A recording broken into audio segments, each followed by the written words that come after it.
हरिः ओम्।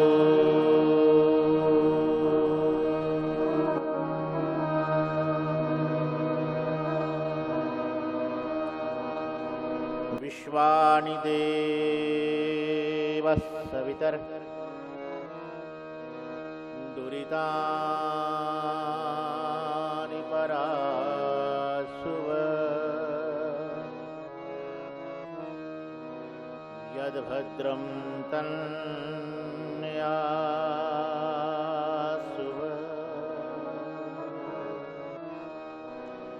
ॐ शान्तिः शान्तिः शान्तिः।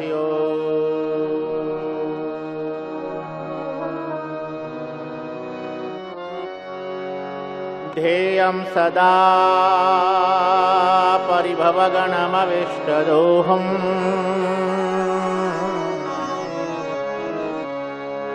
तीर्थास्पदं शिवविरञ्चिनुतं शरण्यम्।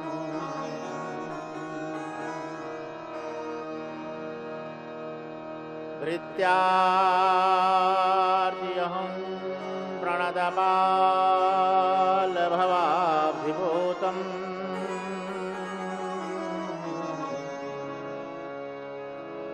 वन्दे महापुरुषं ते चरणारविन्दम्।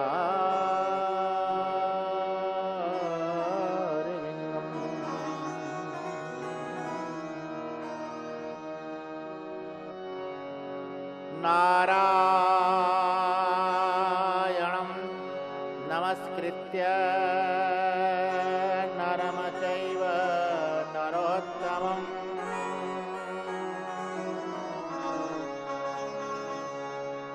देवीं सरस्वतीं व्यासं ततो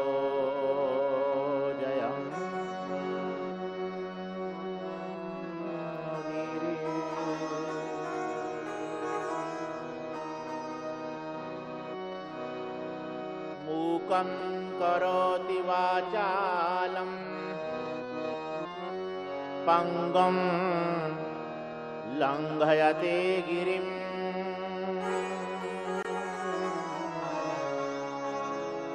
यत्कृपातमहं वन्दे परमानन्दमाधवम्।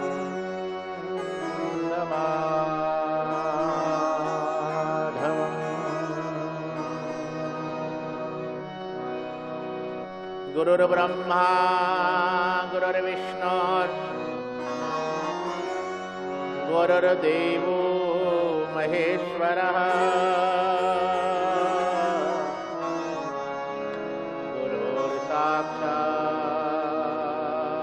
गुरुर्साक्षात् परं ब्रह्म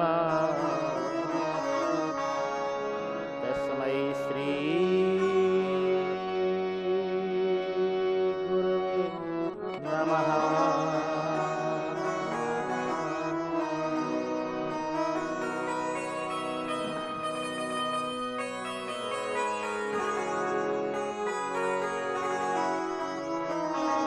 बोले शंकर भगवान की जय हो, सच्चिदानंद गण भगवान की जय हो, भारत माता की जय हो, भारत माता की, भारत के संतों की, भारत के ऋषियों की, भारत के मुनियों की जय हो, गंगा माता की जय हो, गौ माता की, परम श्रद्धेय ब्रह्मलीन स्वामी प्रेमपुरी जी महाराज की जय हो, धर्म की जय हो, धर्म की जय हो, अधर्म का विनाश हो, अधर्म का विनाश हो, प्राणियों में सत्य भावना हो, प्राणियों में सत्य भावना हो, विश्व का कल्याण, विश्व का कल्याण। हर हर मेरे तो आधार श्री राम के चरणारविंद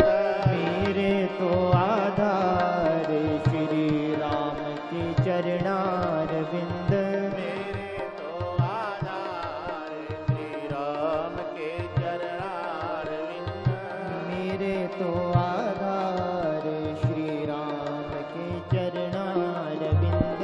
राम के चरणारविंद श्याम के चरणारविंद।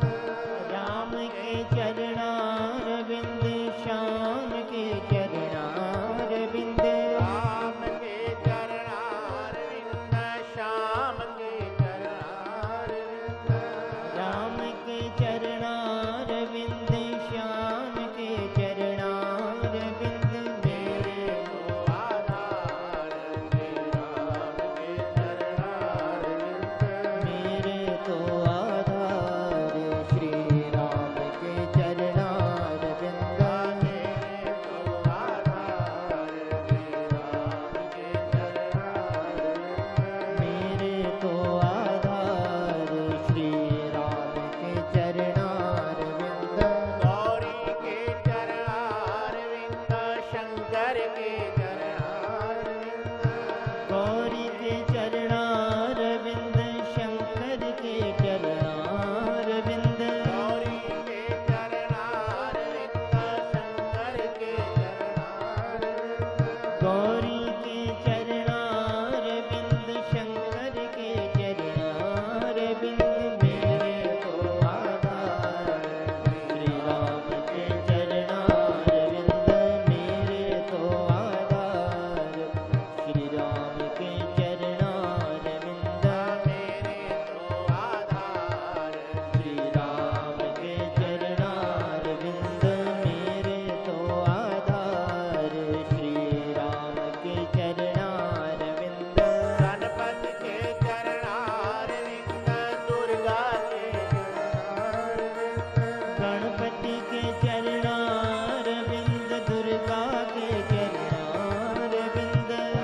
गणपति के चरणारविंद दुर्गा के चरणारविंद। गणपति के चरणारविंद दुर्गा के चरणारविंद। मेरे तो आधार श्री राम के चरणारविंद। मेरे तो आधार श्री राम के चरणारविंद।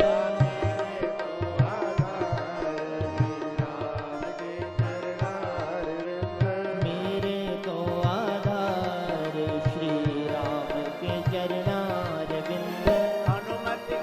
चरणारविंद।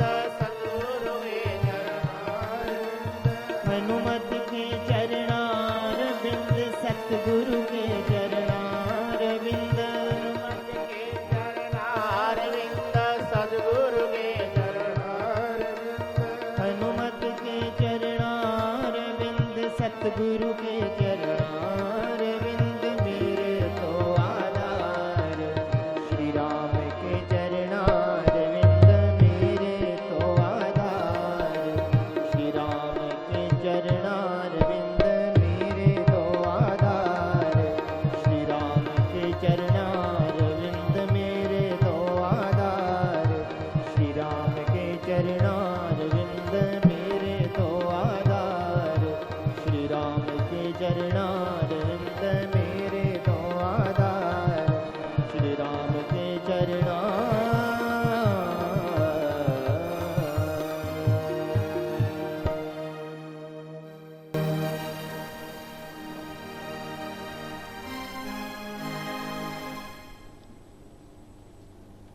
आनंद कंद सच्चिदानंद स्वरूप भगवान महादेव सदाशिव परम शिव का साक्षात वांगमय स्वरूप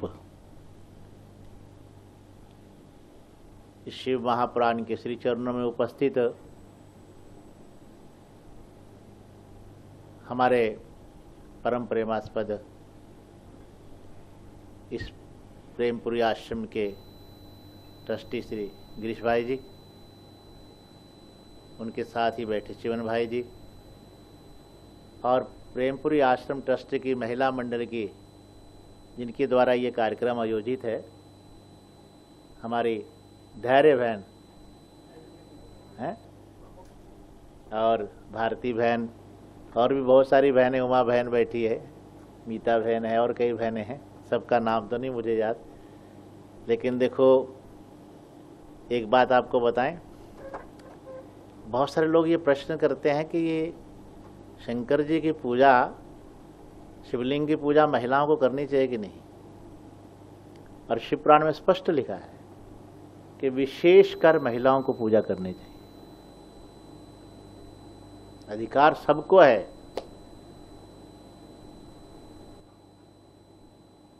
तो श्रावण मास में चल रहे इस शिव कथा का द्वितीय दिवस है।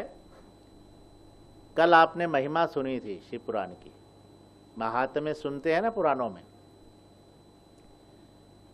इस कथा को सुनना कैसे चाहिए, श्रवण की विधि क्या है, अधिकारी कौन है और उसका फल क्या है, ये सब कहाँ मिलेगा सुनने को? महात्म्य में है ना। कल आपने सब श्रवण किया है। देखो, शिव की महिमा तो कोई कह नहीं सकता। अपने यहाँ शिव महिमन स्तोत्र का प्रतिदिन पाठ होता है ना, आश्रमों में। अपने हमारे यहाँ आश्रम में भी होता है, पाठ होता है, सब जगह होता है। लगभग सन्यासी महात्मा के जितने आश्रम हैं उनमें लगभग शिव महिमन स्तोत्र का पाठ होता है। उसमें कहा है पुष्पदंताचार्य जी ने कि भगवान शंकर की महिमा कोई कह ही नहीं सकता, वर्णन ही नहीं कर सकता, उसका कोई पार ही नहीं पा सकता। अस्तगिरी समस्यात कज्जलम सिंधु पात्रे सुरतरुवर शाखा लेखनी पत्र मुर्वीम, और लिखती यदि गृहीत्वा शारदा सर्वकालम तद भी तब गुणानान विषम पारो। दरिया की, समुद्र की दवात बनाओ। क्या बनाओ? दवात बोलते हैं ना, पहले पुराने समय में दवात से ऐसे कलम से लिखते थे। आजकल स्याही बनाओ। हाँ, आजकल तो स्याही मसी, वैसे स्याही बोलते हैं कि आजकल कुछ और बोलते हैं यहाँ तो। और कज्जल गिरी का गिर है, और सुरतरवर शाखा, कल्प वृक्ष की लेखनी बनाई जाए। किसकी? देव वृक्ष है ना, कल्प वृक्ष।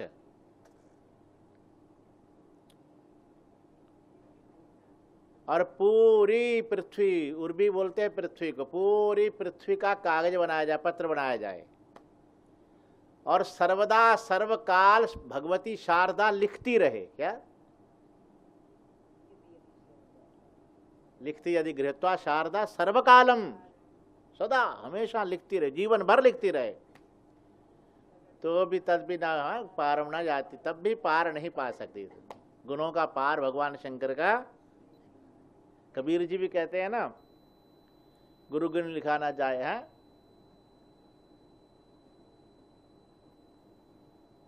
सब धरती कागज करूं है, लेखनी सब बन रहा है, फिर भी गुरु गुण लिखा ना जाए। गुरु के गुणों का जैसे वर्णन नहीं किया जा सकता, ऐसे ही महादेव के वर्णन, महिमा का वर्णन नहीं कर सकते। तो भाग्यशाली हैं, भगवान शिव की पावन कथा सुन रहे हैं। कल आपने सुना था कि 24,000 श्लोक हैं इसमें। पहले 1 लाख था और भगवान व्यास जी महाराज ने इसका संक्षेप कर दिया। क्या? संक्षिप्त रूप बना दिया। कलयुग के प्राणियों के ऊपर कृपा करने के लिए भी इतना समय, 1 लाख श्लोक तो बहुत अधिक हो जाएंगे, तो इसलिए उन्होंने सार बना लिया उसका। और 7, पहले कहते हैं 12 संहिता थी, अब 7 संहिता मिलती है। कितनी? 7 संहिता। और सबसे पहली जो प्रथम संहिता है उसको विद्येश्वर संहिता बोलते हैं, कि बड़ी महिमा है। तो आइए आज अब पहले विद्येश्वर महिमा, विद्येश्वर संहिता को आप श्रवण करें। सबसे पहले इसमें मंगलाचरण किया है। अपने यहाँ की परंपरा है ना, 3 प्रकार का मंगलाचरण होता है, आप सुनते हो ना। आशीर्वादात्मक, नमस्कारात्मक और 3 प्रकार का जो मंगलाचरण है। तो इसमें भी मंगलाचरण किया। मंगल, आज जिसका आचरण मंगल हो वो मंगलाचरण। तो यहाँ भी देखिए मंगलाचरण किया है। बोले आद्यंत मंगलम अजात समान भावम आर्यम तमीश अजरमर परमात्मदेवम पंचाननम प्रबल पंच विनोदशीलम संभावये मनसि शंकरमं विकेशम आद्यंत मंगलम अजात समान भावम। आदि और अंत, क्या? आदि और अंत जिनका कैसा है? मंगल। कैसा है? मंगलमय है। अच्छा, आदि और अंत मंगलमय होगा तो फिर मध्य भी कैसा होगा? आदि मध्य तो यन्नास्ति वर्तमाने भी तत्तदा, जैसे गौड़पादाचार्य जी महाराज ने कहा ना कारिका में। तो आदि है और अंत है तो मध्य भी वैसा ही होगा। तो मंगल स्वरूप है, आदि में भी मंगल स्वरूप है, मध्य में भी मंगल स्वरूप है और अंत में भी मंगल स्वरूप हैं। और असमान भाव, उनकी समानता उनकी तुल्यता कोई कर नहीं सकता। और आर्यम कुलीन है, वो कैसे हैं? संस्कारी ही। तमीश अजर अमर परमात्म देवम, ऐसे हैं कि जिनकी कृपा से आत्मा प्रकाशित हो जाए। क्या हो जाए? प्रकाशित हो जाए। और पंचाननम, कितने मुख हैं उनके? 5 मुख वाले हैं। आप कभी पशुपतिनाथ गए नेपाल में, काठमांडू में? क्या सुंदर भगवान का पंचानन स्वरूप है, कितना सुंदर स्वरूप है पंचानन। पशुपतिनाथ में 5 मुख है ना, पंचानन स्वरूप है भगवान का। तो पंचानन है। और प्रबल पंच विनोदशीलम, उनके 5 बड़े कृत्य हैं जो प्रबल हैं, आगे आप सुनने वाले हैं।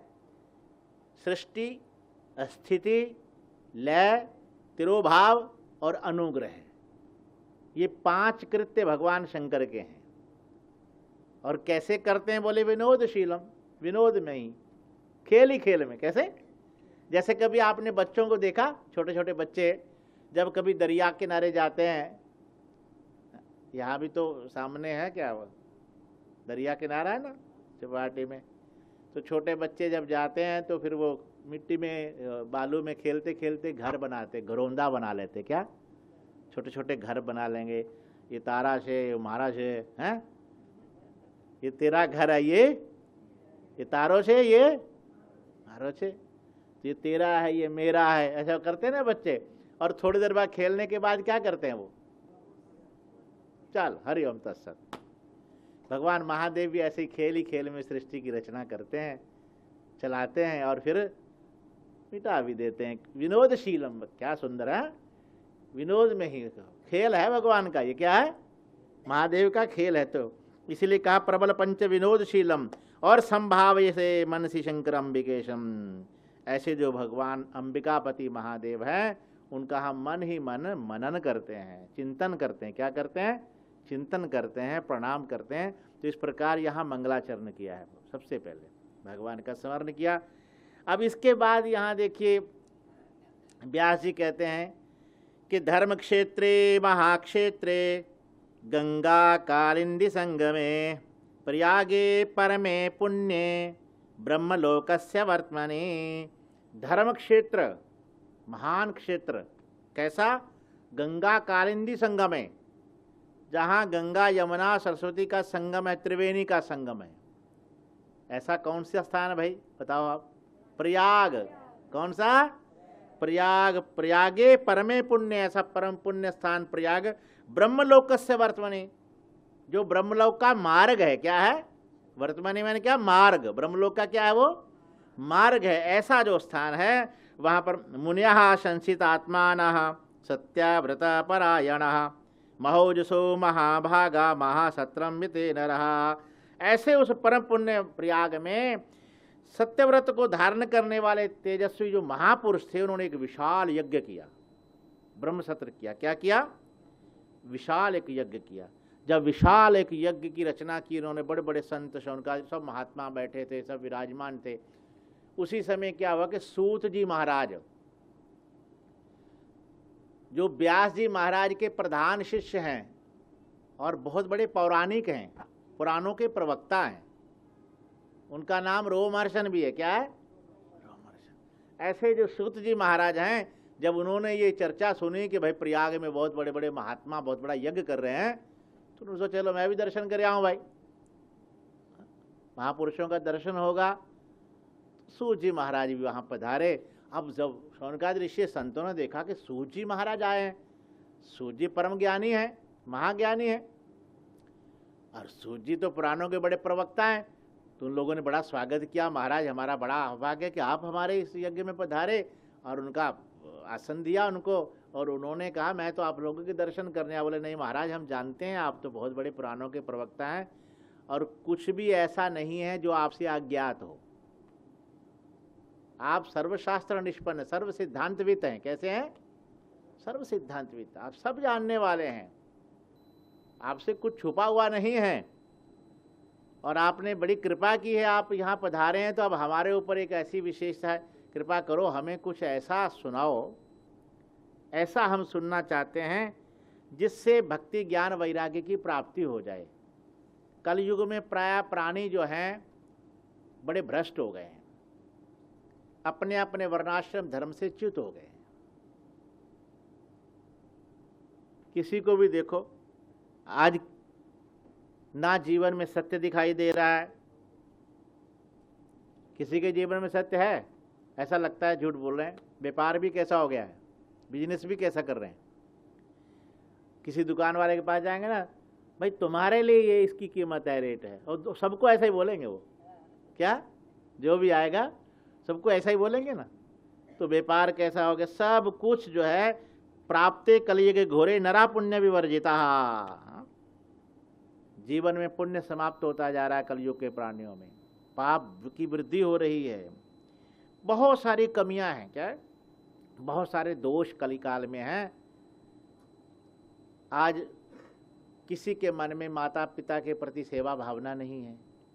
नहीं तो हमारी संस्कृति मातृ देवो भव, पितृ देवो भव, आचार्य देवो भव और अतिथि देवो भव की संस्कृति सबसे महान संस्कृति भारत की संस्कृति है। आप दुनिया के किसी कोने में चले जाओ, ऐसी संस्कृति कहीं नहीं मिलेगी। मिलेगी क्या भाई? है? अच्छा, किसी देश में कोई देश, भारत को हम लोग माँ बोलते हैं, कोई देश माँ बोलता है क्या? यहाँ स्त्री को भी धर्मपत्नी बोलते हैं। क्या बोलते हैं? और कहीं पाश्चात्य देश में चले जाओ, वहाँ पत्नी कब बदल जाए पता नहीं लगता, कब दूसरी आ गई। कोई धर्म है वहाँ? ये धर्म प्रधान देश है हमारा भारत देश। कैसा है? इसलिए भारत की संस्कृति जैसी दुनिया में कहीं संस्कृति नहीं है। हमें तो गर्व होना चाहिए, गौरव होना चाहिए कि हमारे भगवान की ऐसी कृपा कि अब इस देश में जन्म मिला, हमें भारत जैसी पावन पवित्र भूमि में जन्म मिला, जहाँ रामकृष्ण जैसे अवतार हुए हैं, जहाँ एक से एक महान ज्ञानी संत महात्मा, एक से एक विद्वान, भगवान भाष्यकार जगतगुरु शंकराचार्य जी महाराज, वल्लभाचार्य जी महाराज, निम्बारकाचार्य जी महाराज, रामानुजाचार्य जी महाराज, कितने कितने बड़े बड़े महान संत हुए भारत की संस्कृति में। गंगा यमुना जैसी पावन पवित्र नदियां दुनिया में कहीं मिलेंगी क्या भाई? हैं? हमारी भारतीय संस्कृति कितनी अच्छी संस्कृति है।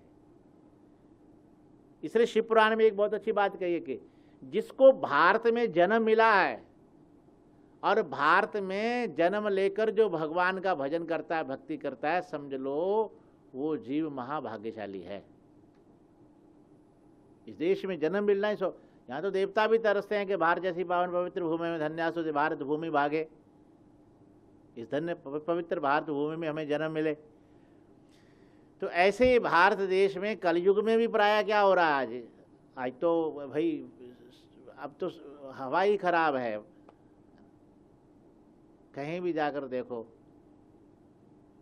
एक तो ये इलेक्ट्रॉनिक्स मीडिया है, ये दुनिया भर का ये सब, कुछ बातें अच्छी भी हैं, जैसे ये लोग देखो ये सब कितनी हिम्मत कर रहे हैं, कितना मेहनत कर रहे हैं, अब कितने लोग सुनेंगे।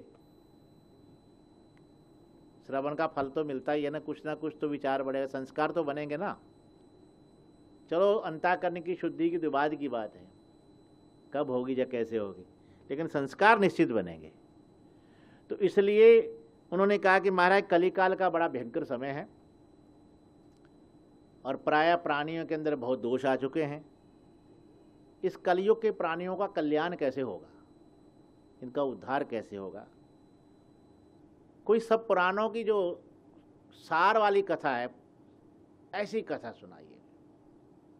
ऐसा हम आपसे सुनना चाहते हैं। जब इतने बड़े ज्ञानी आप पधारे हैं, तो सूर्य जी ने कहा भाई आप तो इतने बड़े बड़े महान संत हैं, फिर भी मैं तो आपके सामने इतना बड़ा नहीं हूँ, फिर भी आप मेरे से सुनना चाहते हैं। उन्होंने कहा कि ठीक है महाराज, चाहे आप अवस्था में छोटे होंगे लेकिन ज्ञान में आप बड़े हैं। क्या? कोई अवस्था में बहुत बड़ा हो तो उसको बड़ा नहीं माना जाता। कोई धन में बड़ा हो उसको बहुत बड़ा नहीं माना जाता, बल में बड़ा हो तो उसको भी बड़ा नहीं माना जाता। धन वृद्धा बल वृद्धा आयु वृद्धा तथा बचा ते सर्वे ज्ञान वृद्धस्या किंकराः शिष्य किंकराः। जो ज्ञान में वृद्ध होता है उसके सामने बाकी सब शिष्य ही होते हैं। इसलिए महाराज आप ज्ञान में बहुत बड़े हैं, बहुत महान हैं, तो सूत जी महाराज आप कृपा करो ऐसी सुंदर पुराणों के सार की कथा सुनाओ जिससे सबका कलयुग में प्राणियों का कल्याण हो सके। तो उन्होंने कहा कि ठीक है भैया, अगर ये आप सुनना चाहते हो तो फिर मैं आपको शिव कथा सुनाता हूँ, शिव पुराण सुनाता हूँ, भगवान शंकर की कथा सुनाता हूँ। क्योंकि महादेव जैसा और कोई देव नहीं है। एक तो शीघ्र प्रसन्न हो जाते हैं और सारी सृष्टि की रचना स्थिति लय तिरोभाव अनुग्रह सब करने वाले हैं। इसकी महिमा इतनी है, उन्होंने कहा कि इस कल्प में जब बहुत सारे कल्प आरंभ हुए तो बहुत सारे कल्पों के बाद में जब ये कल्प हुआ तो इस कल्प में आदि में प्रारंभ में ही 6 ऋषि एक जगह पर इकट्ठे हुए। अब वो 6 ऋषियों का नाम उल्लेख तो शिव पुराण में नहीं है। कुछ विद्वान लोग ऐसा मानते भी चलो शायद सप्तऋषियों में 6 ऋषि हैं, वशिष्ठ जी को छोड़कर बाकी 6 ऋषि। क्या किसको? वशिष्ठ जी को छोड़कर बाकी 6 ऋषि इकट्ठे हुए। कुछ लोगों की मान्यता कि नहीं भाई, ये जो हमारे भारतीय षड दर्शन है उन षड दर्शनों के जो प्रवर्तक ऋषि हैं वो 6 इकट्ठे हुए। जैसे न्याय है, वैशेषिक है, सांख्य है, योग है, पूर्व मीमांसा और उत्तर मीमांसा। तो इसमें जो 6 इनके प्रवर्तक ऋषि कौन हैं? गौतम जी हैं, कनाद जी हैं, कपिल जी हैं, पातंजलि जी हैं, जैमिनी जी हैं और व्यास जी हैं। तो बोले ये 6 ऋषि, चलो जो भी हो, ये ऋषि आपस में चर्चा करने लगे कि सर्वश्रेष्ठ सबसे उत्तम प्रात पुरुष पुराण पुरुष कौन है, सबसे उत्तम कौन है, सबसे श्रेष्ठ कौन है, सबसे महान कौन है। तो आपस में चर्चा करते करते कोई निर्णय नहीं हो पाया। चर्चा तो चली लेकिन कोई निर्णय नहीं हुआ। जब कोई निर्णय आपस में नहीं कर पाए तो उन्होंने विचार किया भाई हमें ऐसी जगह जाना चाहिए जो हमें उत्तर दे सके। तो उन्होंने कहा कि हम क्यों ना ब्रह्मा जी के पास जाएं। ब्रह्मा जी सृष्टि करता है, हाँ प्रथम शरीरी है, हिरण्यगर्भ भी है ना ब्रह्मा जी। तो ब्रह्मा जी के पास चलते हैं, उनसे तो कुछ अज्ञात है नहीं, तो उनसे जाकर पूछते हैं। तो वो 6 ऋषि ब्रह्मा जी के पास पहुंचे, जाकर प्रणाम किया, नमस्कार किया और अपना विषय सामने रखा कि महाराज आज हम आपसे जानना चाहते हैं कि सर्वोत्तम सबसे उत्तम कौन है, किसका भजन हम करें, किसकी भक्ति करें जिससे हमारा कल्याण हो सके। ऐसा प्रात पुरुष परम ब्रह्म कौन है, पूर्ण पुरुष कौन है। तो ब्रह्मा जी ने कहा देखो भाई, जिसका भजन आप करना चाहते हो, जिस श्रेष्ठ पुरुष के विषय में आप जानना चाहते हो, वो तो एक ही है जो ब्रह्म स्वरूप है, जो निर्गुण भी है, सगुण भी, निराकार भी है, साकार भी है, ज्योति रूप भी है, निष्कल भी है, सकल भी है। बोले ऐसा कौन है? बोले ऐसे हैं भगवान शिव, शंकर भगवान, भगवान शिव। भगवान शंकर ही सर्वोत्तम है, बस उन्हीं का भजन करो, उसी से कल्याण होगा। जब यहां तक बात कही तो ऋषियों ने, फिर मुनियों ने कहा कि ठीक है महाराज। अब यहाँ पर ऋषि लोग अपनी जिज्ञासा रखते हैं, ब्रह्मा जी के सामने रखते हैं। बोले महाराज अथ किम परमं साध्यम किम वा तत्साधनम परम साधकः कीदृस्तत्र तद इदम ब्रूहि तत्वतः। अब 3 बातें यहां पूछी हैं ऋषियों ने, मुनियों ने। पहला तो पूछा कि किम परमम साध्यम, परम साध्य क्या है। कभी आप विचार करते हो कि परम साध्य क्या है? हमारे जीवन का लक्ष्य क्या है? हमारा मन कहां चल रहा है? कहां घूम रहे हैं हम? क्या चाहते हैं हम? क्या उद्देश्य है हमारे जीवन का? किस लिए जी रहे हैं हम? कहां पहुंचना है हमको? साध्य क्या है जीवन में? तो पहला प्रश्न यही ऋषि कर रहे हैं कि महाराज परम साध्य क्या है? जीवन का परम उद्देश्य है क्या? और किंबा तत्साधनम परम, दूसरा फिर प्रश्न कर दिया कि उस साध्य की प्राप्ति का साधन क्या है। अगर साध्य है तो साधन भी होगा, तो फिर दूसरा प्रश्न साधन क्या है। और फिर कहा साधकः कीदृश तत्र, उस साध्य की प्राप्ति करने वाला साधक कैसा होगा। तो उन्होंने कहा कि तदिदं ब्रूहि तत्वतः। महाराज ये यथार्थ रूप से हम आपसे जानना चाहते हैं, तो ये हमें आप बताइए कि साध्य क्या है, साध्य की प्राप्ति का साधन क्या है, और साधक कौन है। ये 3 बातें जब पूछी तो ब्रह्मा जी उसका उत्तर देते हैं। देखो ब्रह्मा जी कहते साध्यम शिव पद प्राप्ति ही साधनम तस्य सेवनम साधकास्तत्र प्रसादाद्यो नित्यादि फल निस्पृहा। साध्यम शिव पद प्राप्ति ही, साध्य क्या है? शिव तत्व की प्राप्ति, ब्रह्म तत्व की प्राप्ति। ब्रह्म ही शिव है, शिव ही ब्रह्म है, कोई भेद नहीं। जीव और शिव में भी भेद कोई भेद नहीं है, एक ही तत्व है। शिव तत्व की प्राप्ति, शिव स्वरूप की प्राप्ति ही क्या है? साध्य है।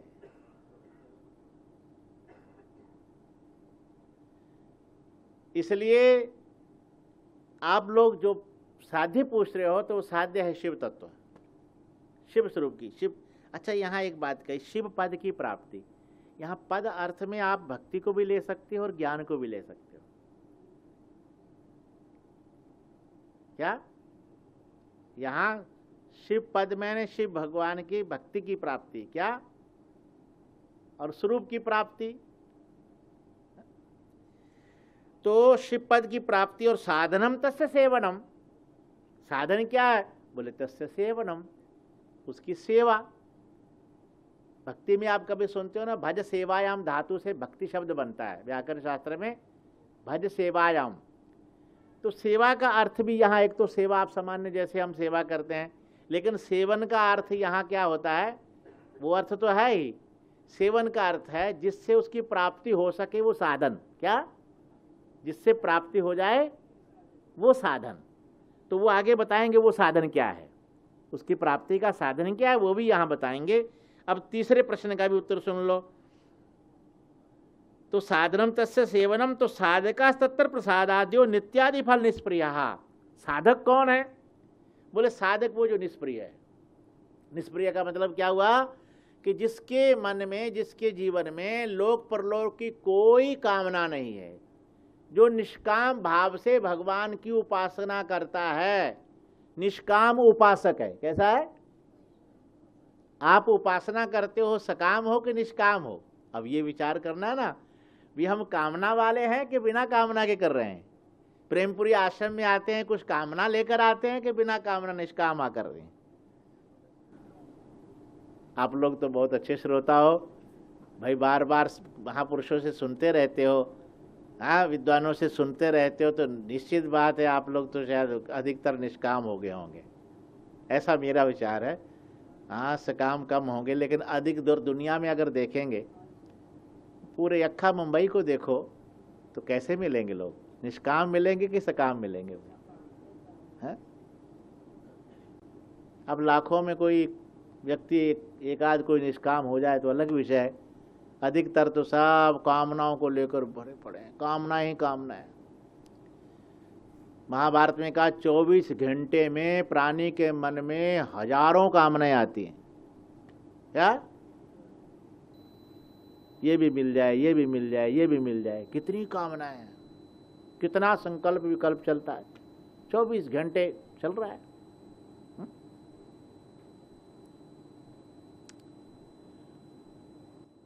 तो साधक वही है जिसके मन में किसी प्रकार की कोई कामना नहीं, निष्काम भाव से जो उपासना करता है। ऐसा जो निष्काम उपासक है वही साधक है। वो क्या है? वही साधक है। अब इसके बाद देखो एक बात कही कि महाराज फिर साधन के विषय में बताइए। तो 3 साधन बताए यहां। 3 साधन। साधन क्या? महासाधन। क्या है? बोले श्रोत्रेण श्रवणम तस्या वचसा कीर्तनम तथा मनसा मननम तस्या महासाधनमुच्यते। श्रोत्रेण श्रवणम तस्या, सबसे पहला साधन क्या है? साधन नहीं, महासाधन। जैसे आप जगन्नाथपुरी में जाओ ना कभी, जगन्नाथपुरी मंदिर में, तो वहां जब हम प्रसाद लेते हैं तो प्रसाद नहीं बोलते, क्या बोलते हैं? महाप्रसाद। क्या बोलते हैं? हम लोग कथा करके आए थे जगन्नाथपुरी में, श्रीमद् भागवत कथा करके कई वर्ष पहले करके आए थे। तो वहां जब जाते थे मंदिर में तो वो महाप्रसाद बोलते। क्या? महाप्रसाद। देखा कभी? तुमने जो है हाँ गए ना, कभी दर्शन किया है तो वहां ऐसे महाप्रसाद बोलते हैं। तो ये महाप्रसाद की तरह ये महासाधन है। क्या है? साधन नहीं, महासाधन। क्या? बोले श्रोत्रेण श्रवणम तस्या। पहला तो है कानों से श्रवण करना, और दूसरा वचसा कीर्तनम तथा, वाणी से भगवान शिव के नाम का कीर्तन करना। आगे और इस पर प्रसंग पर आएंगे, कीर्तन पर भी नवदा भक्ति का भी प्रसंग आएगा बीच में शिव पुराण में। नवदा भक्ति तो सभी पुराणों में प्रसंग आता है। और तीसरा तस्य मननम। क्या? मनन, चिंतन। चिंतन चलता रहता है कि नहीं आपका? सबका चलता है भाई, किसका नहीं चलता? अब वो चिंतन कहाँ चल रहा है? मन का संकल्प कहाँ चल रहा है? जगत में चल रहा है, संसार में चल रहा है, भोगों में चल रहा है, पैसे में, धन में चल रहा है, कि भगवान में चल रहा है? मन कहाँ घूम रहा है? गीता में भगवान कहते हैं मयि एव मनाधस्व मयि बुद्धि में निवेश। तो मन कहाँ चल रहा है भाई? मन कहाँ घूम रहा है? तो यहां कहा कि उसका ही चिंतन करो, मन के द्वारा उसी का मनन करो। ये 3 महासाधन है। साधन कहा था ना, तस्य साधनम तस्य सेवनम। तो ये 3 महासाधन बता दिए। अब यहां एक बहुत अच्छी बात कही, सूर्य ने कहा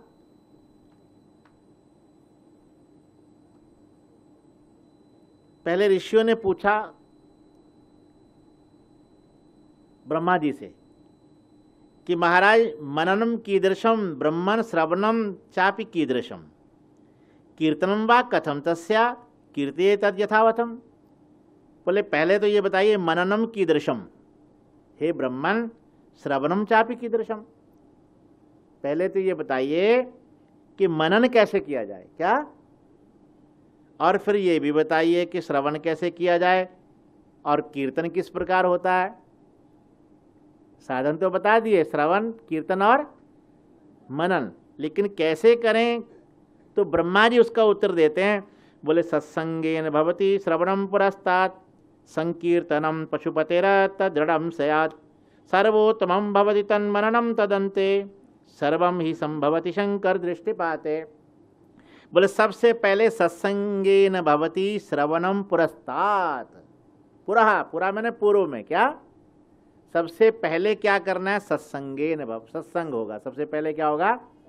सबसे पहले सत्संग में जाओ।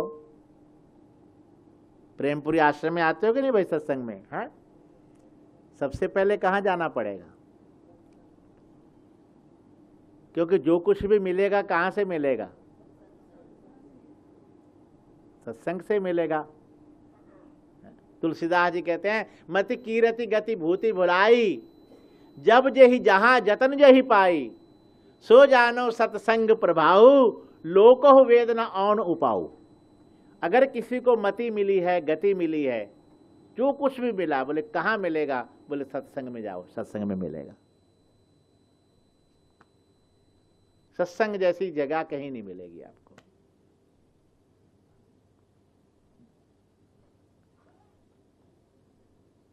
आप चंदन लगाते हो ना मस्तक पर, कितना शीतल होता है भाई।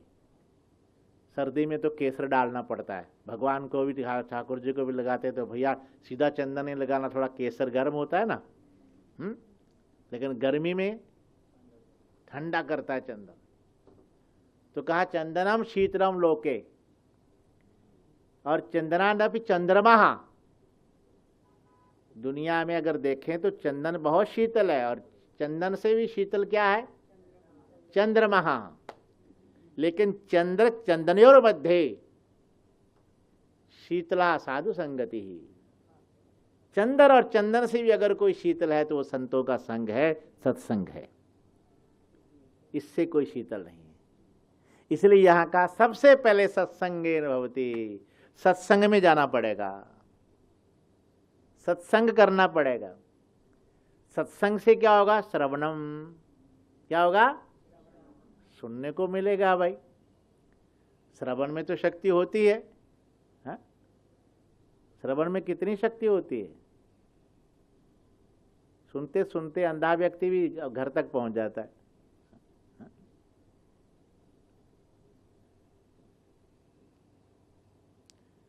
सीता जी जब अशोक वाटिका में बैठी थी तो बड़ी परेशान थी। इतने वर्ष हो गए, राम जी अभी आए नहीं। हनुमान जी आए, भगवान की कथा सुनाने लगे, तुरंत शीतल एकदम। सुनते ही रामचंद्र गुण वर्णन लगा, सुनते ही सीता कर दुख भागा, सारा शोक दूर हो गया। सुनते ही सारा शोक मिट गया। श्रवण में बड़ी शक्ति है। इसलिए सबसे पहले सत्संग में जाओ, सत्संग से ही श्रवण करने को मिलेगा। इसलिए पूछा ना श्रवण कहाँ मिलेगा, तो क्या ब्रह्मा जी बता रहे हैं? सत्संग में मिलेगा। इसलिए सत्संग में जाओ। अच्छा, फिर दूसरी बात कही, संकीर्तनम पशुपतेरा तदृढ़म स्यात्। उसके बाद क्या होगा? जब श्रवण करने को मिलेगा तो फिर आपका पशुपति का, भगवान महादेव शिव का संकीर्तन करेंगे, संकीर्तन दृढ़ हो जाएगा आपका। संकीर्तन में बड़ी शक्ति होती है भाई। भगवान के कीर्तन में भी बड़ी शक्ति है। कलयुग में चैतन्य महाप्रभु हुए, वो संकीर्तन करते थे, उड़ते हुए पक्षी भी स्थिर हो जाते थे, बहती हुई यमुना जी की धारा भी शांत हो जाती थी। हिंसक जो व्याघ्र जीव जंतु हैं वो भी अपनी हिंसा को भूल जाते थे, इतनी शक्ति थी। त्रिनादपि शोनीचेना तरोरपि सहिष्णुनाहा अमानिना मान देना कीर्तनीय सदा हरि। ऐसा उन्होंने अपने शिक्षाष्टक में कहा। कीर्तन करने की विधि बताई उन्होंने। तो भगवान के नाम में, कीर्तन में बहुत शक्ति है, बहुत शक्ति है। भागवत में आप सुनते हैं ना, अजामिल ने केवल भगवान के नाम से ही कल्याण कर लिया अपना। हाँ, नारायण से ही, नारायण नाम से ही कल्याण हो गया। तो बोला संकीर्तन दृढ़ होगा। फिर कहा सर्वोत्तमम भवति तन्मन तदंते, तन मननम तदंते। उसके अंत में, उसके बाद में क्या होगा? जो सर्वोत्तम है मनन। अंत में क्या कहा था? मनन। श्रवण कीर्तन के बाद क्या है? बोले मनन आपका सर्वोत्तम भवति, मनन हो जाएगा, सर्वोत्तम हो जाएगा। लेकिन ये होगा कब? बोले सर्वम ही संभवति शंकर दृष्टिपाते। ये संभव तभी है जब भगवान शंकर की दृष्टिपात होगा, महादेव की कृपा होगी। बिना शिव कृपा के ये संभव नहीं। भाई भगवत कृपा के बिना कोई संभव है क्या? आप यहां बैठे हो, हैं, सब काम छोड़कर बैठे हो। प्रकाश भाई बोले मैं तो दफ्तर से भाग के आऊंगा। मैं जल्दी आना, तो छोड़ के आए कि नहीं? भाग के आए। तो ये भाग यहां आते हो, ये अपने आप नहीं आते, ये भगवत कृपा का फल है। शंकर दृष्टिपात है क्या? महादेव की कृपा होगी तभी ये संभव होगा, वरना ना श्रवण होगा, ना कीर्तन होगा, ना मनन होगा। तो इसलिए ब्रह्मा जी ने कहा ये भगवान शंकर की कृपा से ही होगा। अब यहां इसके बाद ऋषियों ने सूत जी से एक बहुत अच्छा प्रश्न किया। बोले महाराज ये तो आपने बहुत अच्छा कहा कि परम साध्य भगवान शिव तत्व है और साधन जो है श्रवण मनन कीर्तन है और साधक निष्काम उपासक है, ये तो हमने सुन लिया, बहुत अच्छी बात। लेकिन एक बात हम आपसे सुनना चाहते हैं कि जो व्यक्ति श्रवण मनन और निधिध्यासन में समर्थ नहीं है,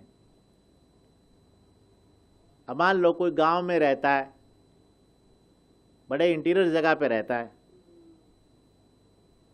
जिसने कभी सत्संग नहीं सुना, श्रवण किया ही नहीं है, जिसको कीर्तन का बोध नहीं, मनन नहीं, जो कर नहीं सकता, मनन भी नहीं कर सकता, तो क्या उसके लिए कोई मार्ग है? उस पर शिव कृपा हो सकती है? उसके लिए कौन सा उपाय है? जो इन तीनों को करने में असमर्थ है, क्या है? तीनों को श्रवण कीर्तन और मनन करने में असमर्थ है, उसके लिए उपाय क्या है? तो उसके लिए उपाय देखो सूत जी महाराज बताते हैं।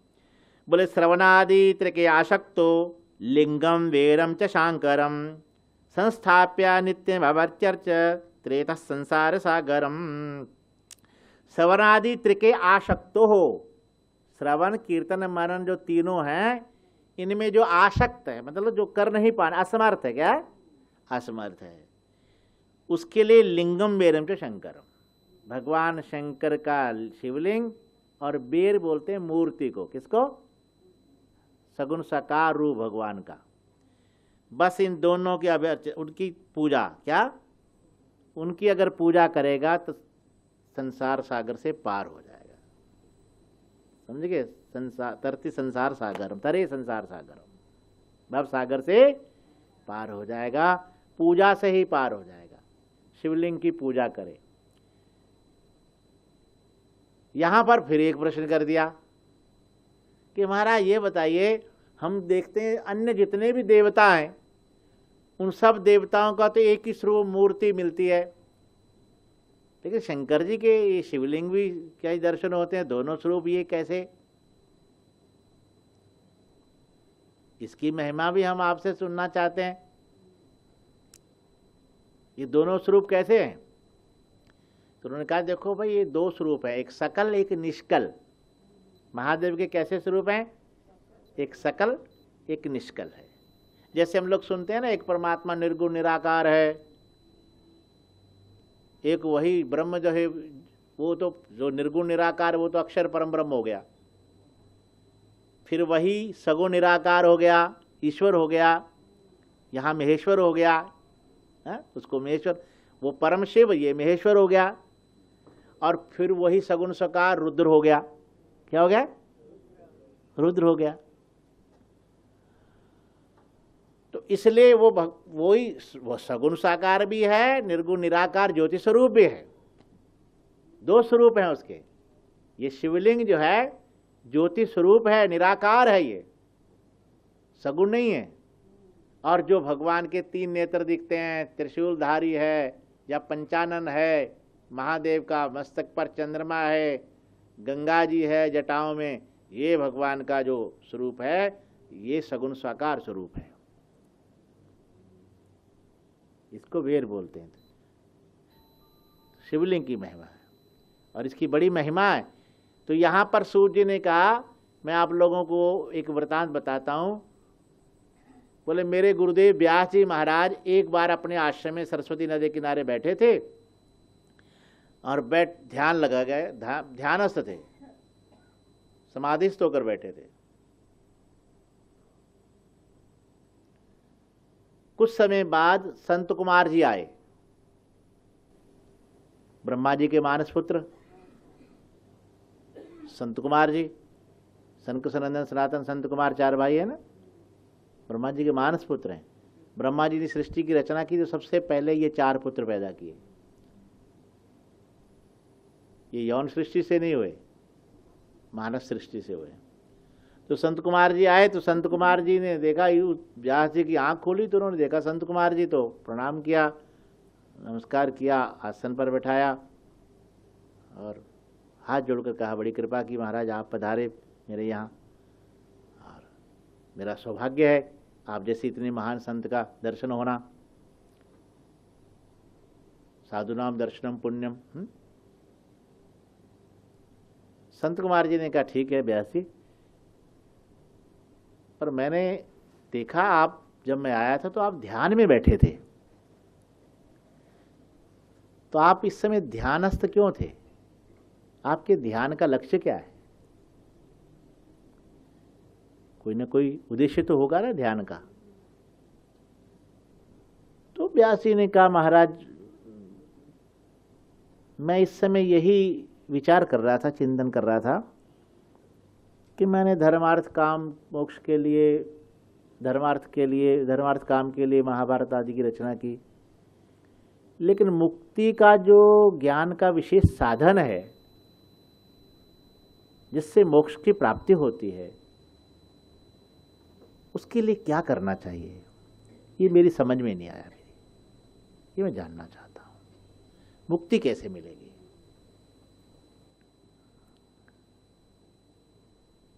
संत कुमार जी ने कहा, ये तो बहुत अच्छा आपका विचार है, एक बार मेरे मन में भी ऐसा ही आया था। मैं मंदराचल पर्वत पर घूम रहा था तो तब नंदीश्वर जी आए थे, नंदी जी भगवान शंकर के गण जो है मुख्य गण। तो नंदी जी से भी मैंने यही प्रश्न किया था जो आपने मेरे से पूछा है। तो उन्होंने जो उत्तर दिया था कि देखो भाई, अगर तुम मुक्ति चाहते हो तो भगवान शिव की आराधना करो, शिव मुक्तिदाता है, मोक्ष देने वाले। समस्त विद्याएं भगवान शंकर से निकली हैं। आप तंत्र शास्त्र को देखेंगे, जितने भी तंत्र कहां से निकले? महादेव के मुख से। व्याकरण के नित्यावसाने नटराज राजो नना धक्का नव पंचवारम उधर तु कामादि शंकादि सिद्धांत एतद विमर्शे शिव सूत्र जालम। वो 14 सूत्र जो आप कहां से निकले? ऐसा भी मानते हैं कुछ लोग कि संत कुमार जी, पतंजलि जी और पाणिनि जी तीनों भगवान शंकर की जो है आराधना कर रहे थे, उपासना कर रहे थे। तो भगवान ने डमरू बुलाकर डमरू के शब्दों के द्वारा पाणिनि जी को तो 14 सूत्र दे दिए। आ ई उनरी लिक ए औंग आई औ छा या वराट लान या मंगाना नम झब्या गाड़दास कप छट कप छा सर हाल। क्या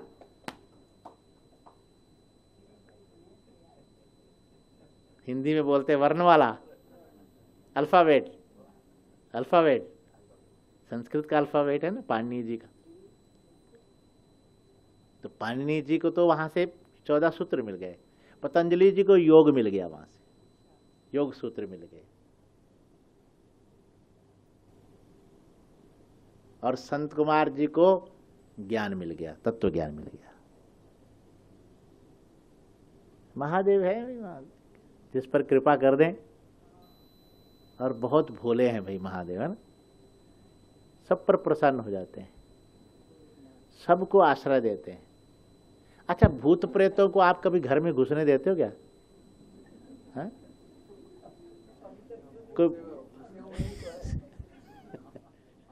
कहते ब्रह्मा जी ने जब भूत प्रेतों को पैदा किया ब्रह्मा जी ने, तो भूत प्रेत जहां जाए वहां उनको कोई घुसने ना दे।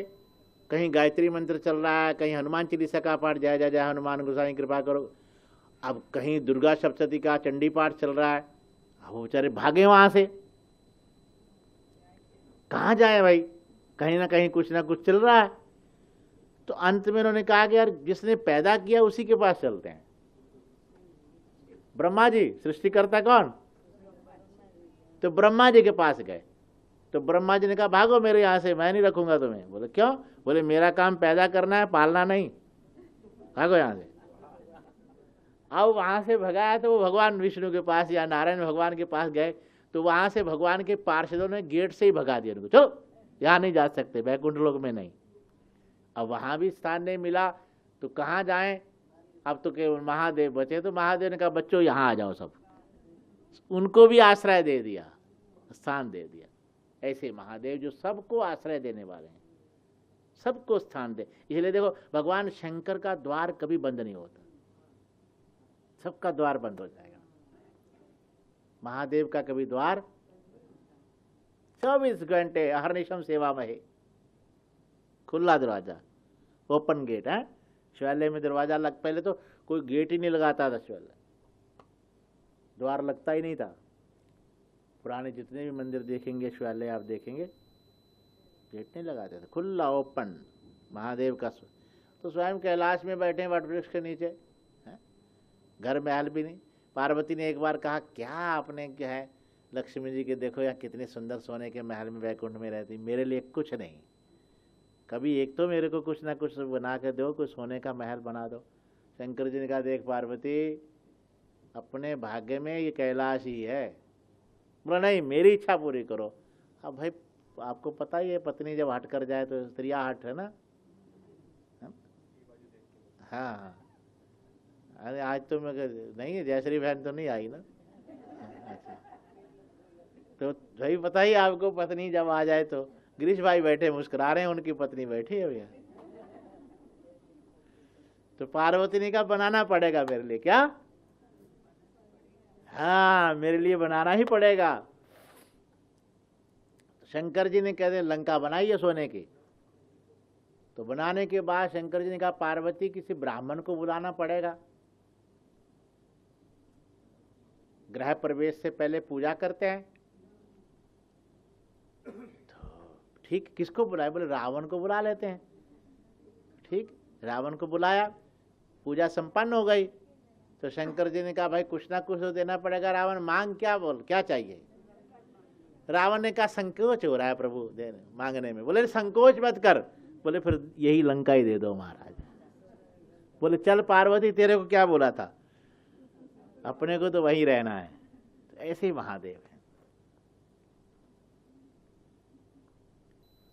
तो महादेव इसलिए तो महादेव है, बाकी सब देव और ये, हाँ, और सब देव और ये महादेव।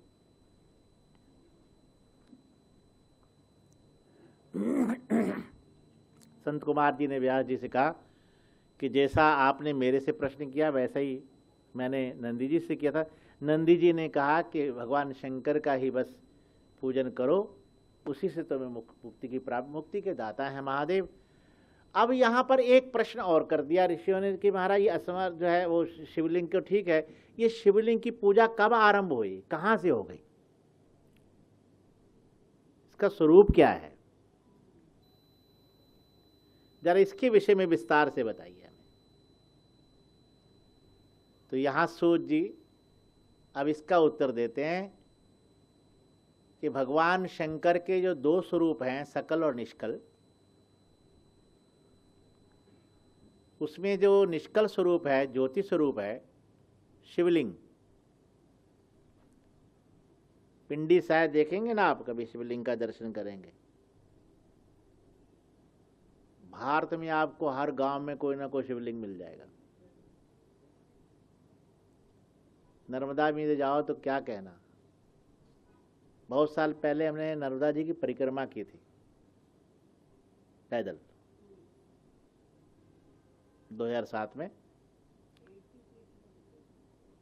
तो 4000 किलोमीटर लगभग, 3800 किलोमीटर, 3800 किलोमीटर ओंकारेश्वर से ऐसे चलकर गांव गांव इतने इतने शिवलिंग, इतने शिवलिंग।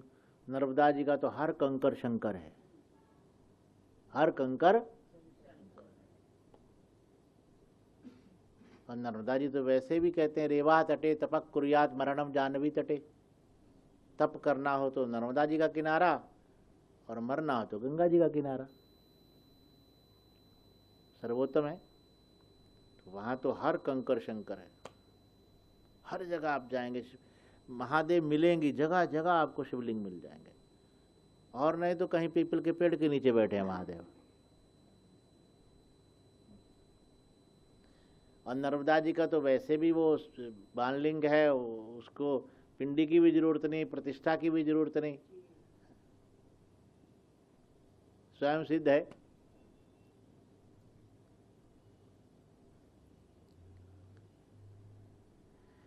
तो शंकर जी के शिवलिंग का एक स्वरूप की प्राप्ति कैसे आरंभ कैसे हुए, पूजन कैसे आरंभ हुआ, उसका प्रसंग सुना रहे हैं सूत जी।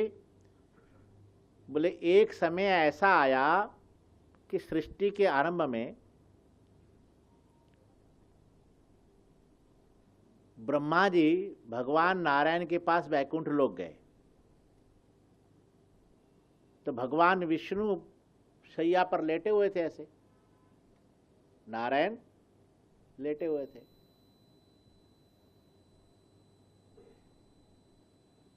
तो ब्रह्मा जी में अहम आ गया।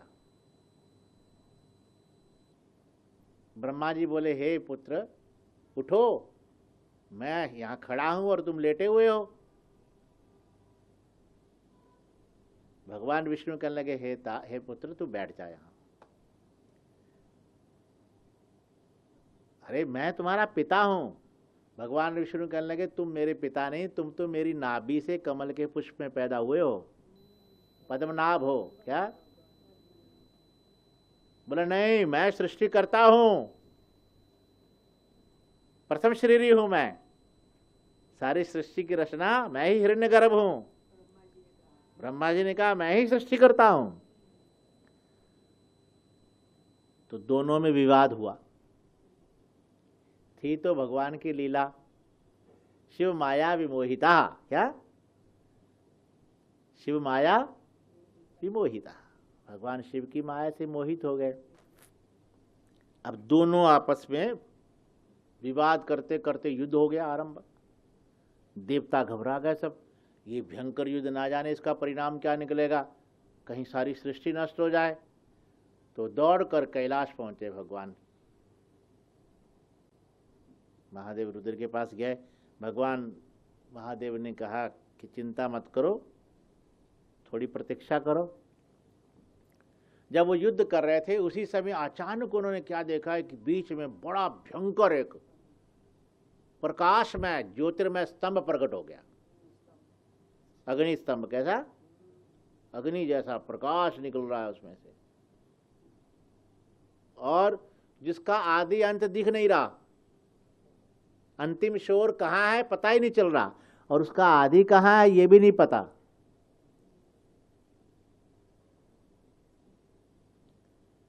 दोनों आपस में विचार करने लगे कि भाई हम लोग लड़ रहे हैं तो एक काम करें, हम एक व्यक्ति आदि ढूंढने चले जाए, एक अंत ढूंढने चले जाए।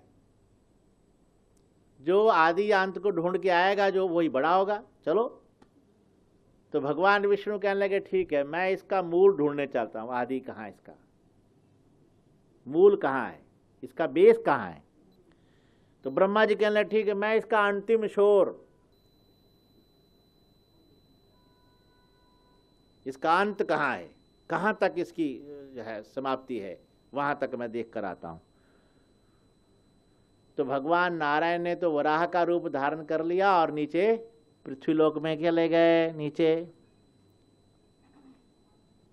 और ब्रह्मा जी ने हंस का रूप धारण कर लिया और ऊपर उड़। बहुत देर तक, बहुत समय लग गया, बहुत काल तक चलते रहे चलते रहे चलते रहे। ब्रह्मा जी ने देखा इसका तो अंत कहीं मिल ही नहीं रहा। तो एक बीच में से केवड़े का, केतकी का पुष्प मिला। उसको ब्रह्मा जी ने कहा रुक रुक रुक भाई रुक, कहां से आया है? क्या ये जो स्तंभ है इसके ऊपर शोर से, अंतिम शोर से आया है? उसने कहा ना ना, मैंने तो इसका अंतिम शोर देखा ही नहीं, मैं तो यही मध्य में से आया हूं। बोले अच्छा। तो ब्रह्मा जी ने विचार किया क्यों ना मैं इसको साथ ले चलूं, और ये झूठ बोल देगा, मैं कहूंगा इस पुष्प को मैं ऊपर से लेकर आया हूं अंतिम शोर से। तो उसने कहा देख भाई, मेरे लिए तू झूठ बोल। तो उसने कहा मैं क्यों झूठ बोलूं भाई, मुझे क्या जरूरत है? तो ब्रह्मा जी ने कहा देख मैं सृष्टि करता हूं, मैं तुझे सभी पुष्पों का राजा बना दूंगा। अब लोभ तो भाई लोभ ही होता है ना, लालच में व्यक्ति बड़े से बड़ा पाप कर देता है, महापाप लालच में हो जाता है। लोभ बड़ा भयंकर होता है। तो उसने कहा कि ब्रह्मा जी तो देव हैं, देवताओं के सबसे बड़े हैं, आदि देव हैं ब्रह्मदेव, तो कह रहे हैं तो ठीक है, लालच में आ गया, ठीक है मैं झूठ बोल दूंगा। उधर नारायण भगवान ने भी देखा कि इसका मूल तो मिल नहीं रहा, तो थक गए और वो भी वापस आ गए, दोनों वापस आ गए। वापस आने पर ब्रह्मा जी ने कहा बोलो नारायण तुम मूल ढूंढ कर आए? बोले नहीं, मुझे मूल नहीं मिला, मुझे इसका बेस, ये अग्नि स्तंभ का जो बेस है वो दिखाई नहीं दिया, इसका मूल नहीं दिखाई दिया। बोले अच्छा, बोले तुम बताओ? बोले मुझे तो मिल गया अंतिम स्वर। बोले प्रमाण क्या है? बोले ये पुष्प, ये देखो, ये केतकी का फूल मैं ऊपर से लेकर आया हूं। तो उससे बोला क्यों भाई? बोला हाँ बिल्कुल। ये जब कहा तो भगवान शंकर प्रकट हो गए वहां। बोले शंकर भगवान, महादेव प्रकट हो गए। क्रोध आ गया भगवान शंकर को, ब्रह्मदेव तूने झूठ बोला है। तुरंत भगवान शंकर ने भैरव जी को प्रकट कर दिया कि ब्रह्मा जी का 5वां मस्तक काट दो, मुख काट दो। ब्रह्मा जी पहले 5 मस्तक वाले थे, जैसे शंकर जी 55 है वैसे वो ही बाद में 54 हो गए। तो 5वां मुख भैरव जी ने उसी समय तुरंत जो है भगवान विष्णु शंकर जी के चरणों में गिर पड़े, ब्रह्मा जी भी गिर पड़े, क्षमा मांगे, भूल हो गई। तो शंकर जी ने कहा कि देखो तो ठीक है, लेकिन ब्रह्मदेव तुमने झूठ बोला है। हे नारायण आपने सच बोला है, आपकी सत्यवादिता से प्रसन्न होकर मैं आपको ये वचन देता हूं कि जिस प्रकार गांव-गांव में स्थान-स्थान में मेरी पूजा होती है और मंदिर बनते हैं, वैसे ही गांव-गांव में स्थान-स्थान में आपकी पूजा और आपका मंदिर बनेगा। और ब्रह्मदेव तुम्हारा कहीं भी मंदिर नहीं बनेगा, एक पुष्कर को छोड़कर कहीं भी आपको मंदिर नहीं मिलेगा ब्रह्मदेव का। तो ब्रह्मा जी को अपनी गलती का बहुत एहसास हुआ और भगवान से क्षमा मांगने लगे, मुझसे भूल हो गई, मुझे क्षमा कर दो प्रभु। इस प्रकार तो भगवान शंकर ने कहा देखो भाई, जो मुख से निकल गया निकल गया, अब तो तुम्हारा मंदिर तो नहीं बनेगा, लेकिन तुमने पश्चाताप कर रहे हो, पछता रहे हो, क्षमा मांगी, तो इसलिए मैं एक अपनी तरफ से तुम्हें वरदान ये दे देता हूं कि जितने भी वैदिक यज्ञ होंगे, स्रोत समार्थ कर्म जितने भी होंगे, उन सब के आचार्य तुम बनोगे। इसलिए जितने भी यज्ञ किए जाते हैं ना, उसके आचार्य ब्रह्मा जी होते हैं सबसे। हाँ, प्रथम पूजा किसकी होती है? ब्रह्मा जी की होती है। बोले आचार्य आप बनोगे उसके। केतकी फूल को श्राप दे दिया कि आज के बाद तेरे द्वारा मेरी पूजा स्वीकार नहीं होगी, दूर हो जा तू। उसने भी क्षमा मांगी, चरणों में गिर पड़ा। महादेव ने कहा ठीक है, मेरी पूजा तो नहीं होगी, दूसरे देवताओं की पूजा तुम्हारे द्वारा होगी। फिर भी क्षमा मांगने का ठीक है, जो मेरा मंडप बनेगा उसके द्वारा तुम्हारी सजावट हो जाएगी, लेकिन तुम्हारे द्वारा पूजा। इसलिए केतकी का फूल, केवड़े का फूल कभी नहीं महादेव को चढ़ाते, और कुछ भी चढ़ा दो, धतूरे का चाहे फूल चढ़ा दो, वो भी स्वीकार कर लेंगे। कोई नहीं स्वीकार करता धतूरे का फूल। देखो गुलाब का फूल कैसे पकड़ते हैं, कमल का फूल कैसे पकड़ते हैं, और धतूरे का फूल दूर से भागते हैं ना, महादेव उसको भी स्वीकार करते हैं। बोले हैं।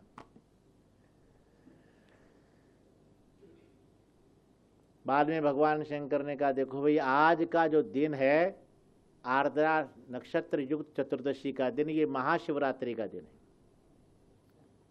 इस आज के दिन, महाशिवरात्रि के दिन, जो भी मेरी 4 प्रहर की 4 पूजा करेगा, उसको 1 वर्ष की पूजा के बराबर फल मिलेगा,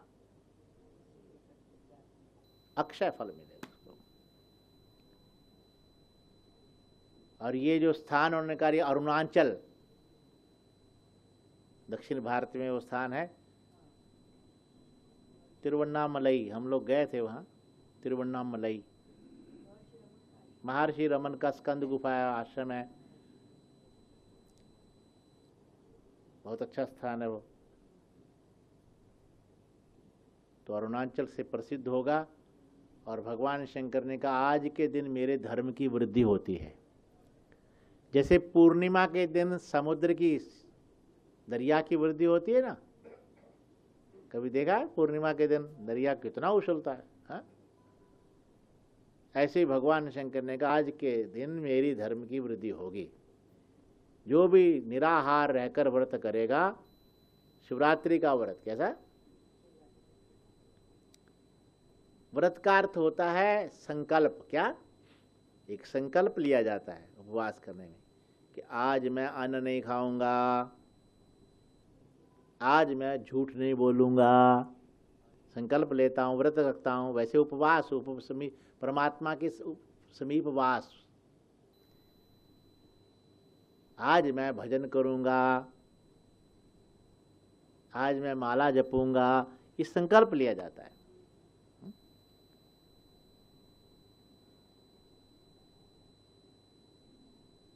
तो वो जो भगवान शंकर का स्वरूप जब से प्रकट हुआ अग्नि में स्तंभ के रूप में, प्रकाश में वो स्तंभ ज्योति रूप भगवान, निष्कल स्वरूप भगवान का, तब से शिवलिंग की पूजा आरंभ हो गई। भगवान शंकर ने फिर भगवान विष्णु और ब्रह्मा जी को अपने स्वरूप की महिमा बताई, सकल निष्कल रूप बताया। फिर 5 कृत्यों के विषय में, जो 5 कर्म है ना भगवान महादेव के, सृष्टि, अस्थिति, लय, तिरोभाव और अनुग्रह। अच्छा, इन 5 का दर्शन करना हो तो पंचभूत में दर्शन होता है इनका। सृष्टि तो पृथ्वी में, सृष्टि कहाँ होती है? भूतल में, पृथ्वी में। और स्थिति जल में, स्थिति कहाँ? और लय संहार अग्नि में, और तिरोभाव वायु में। तिरोभाव का अर्थ होता है जीव के एक जगह से प्राण को उठाकर दूसरे शरीर में प्रवेश करा देना। प्राणों की जो उत्क्रमण क्रिया है ना, इसको तिरोभाव कहते हैं। और ये वायु करते हैं, वायु। तिरोभाव का कार्य कौन करता है? वायु। और अनुग्रह है आकाश, अनुग्रहित करता है सबको। आकाश क्या करता है? अनुग्रहित करता है। तो पंचभूतों में ये पंचकृत्य दिखाई देते हैं, सृष्टि, स्थिति, लय, तिरोभाव और। अच्छा, ये जो चारों है ना, ब्रह्मा, भगवान शंकर ने कहा कि देखो ब्रह्मदेव तुम तो सृष्टि करोगे, हे नारायण तुम पालन करोगे, मेरा जो रुद्र रूप होगा वो संहार करेगा, और जो मेरा महेश्वर रूप होगा वो तिरोभाव करेगा। लेकिन मैं सांब सदाशिव परम शिव अनुग्रह करूंगा, मोक्ष मैं ही रखूंगा। मोक्ष भगवान के हाथ में, शिव के हाथ में है। मोक्ष महादेव देते हैं, मोक्ष के दाता हैं। क्या? मोक्ष दाता। मोक्ष का, अच्छा, अनुग्रह का अर्थ क्या है? सृष्टि, स्थिति, लय, तिरोभाव, इन चारों का मिट जाना ही जो है अनुग्रह है। समझ रहे हैं?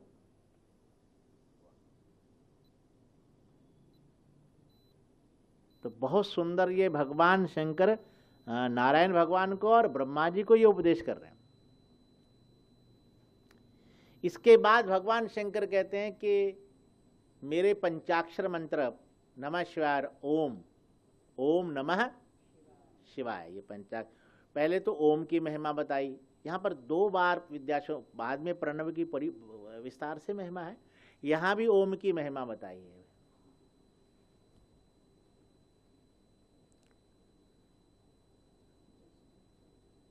ओम के अंदर 5 घटक, 5 वर्ण है ना, आ, उ, मा, बिंदु और नाद।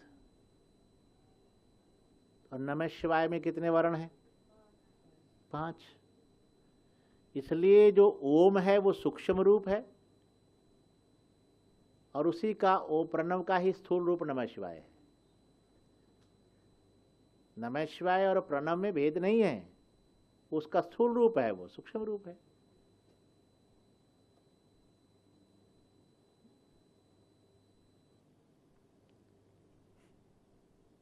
मांडू की कारिका में आप लोग सुनते हो कितनी ओमकार की कितनी महिमा है ओम की, है? प्रणव की महिमा बहुत है, आगे विस्तार से सुनाएंगे।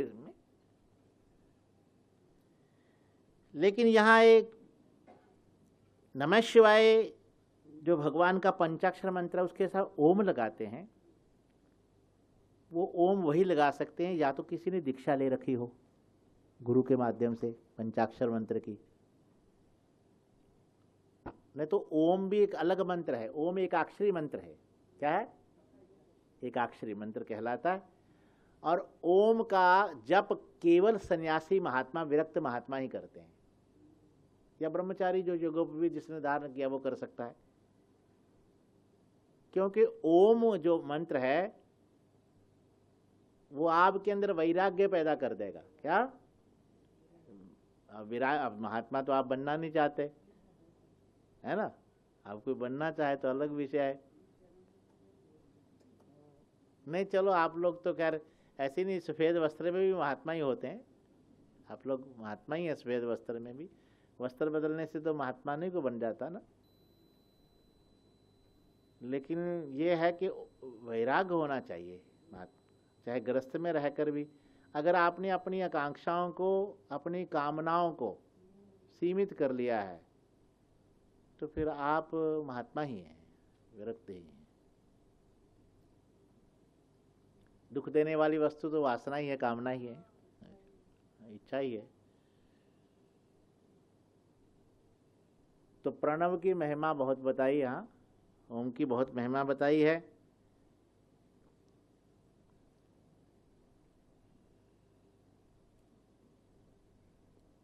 तो भगवान शंकर नारायण और ब्रह्मा जी के दोनों के सिर पर वस्त्र रखते हैं। वस्त्र रखने के बाद भगवान उनको नमः शिवाय, ओम नमः शिवाय मंत्र का दीक्षा देते हैं। इसलिए बिना दीक्षा के मंत्र नहीं जपा जाता। और एक बात और भी है, जो द्विज होते हैं वो ओम साथ लगाकर जप कर सकते हैं, जिन्होंने यज्ञोपवीत आदि धारण कर रखा है। नहीं तो खाली नमः शिवाय, उसमें भी जो निमन है उनके लिए तो शिवाय नमः ऐसा कहा है। लेकिन अगर यज्ञोपवीत आदि धारण कर रखा है तो फिर ओम नमः शिवाय, फिर प्रणव संयुक्त ही मंत्र जपना चाहिए, ओम नमः शिवाय।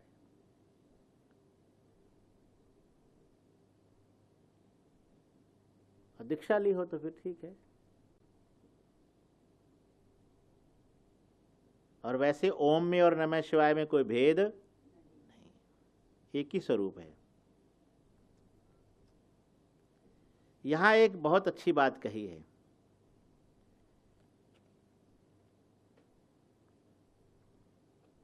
कि भगवान शंकर का जो शिवलिंग बनाते हैं,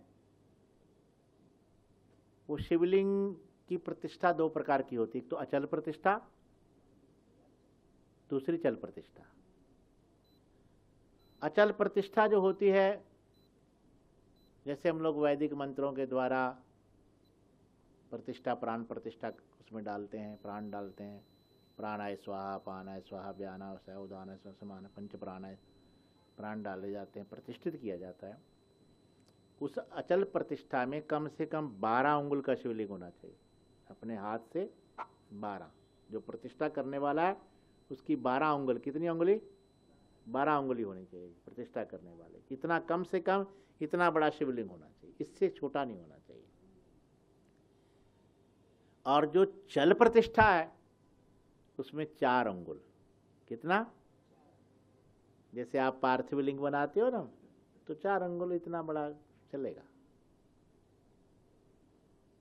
लेकिन बनाना पिंडी सहित ही चाहिए। कैसे?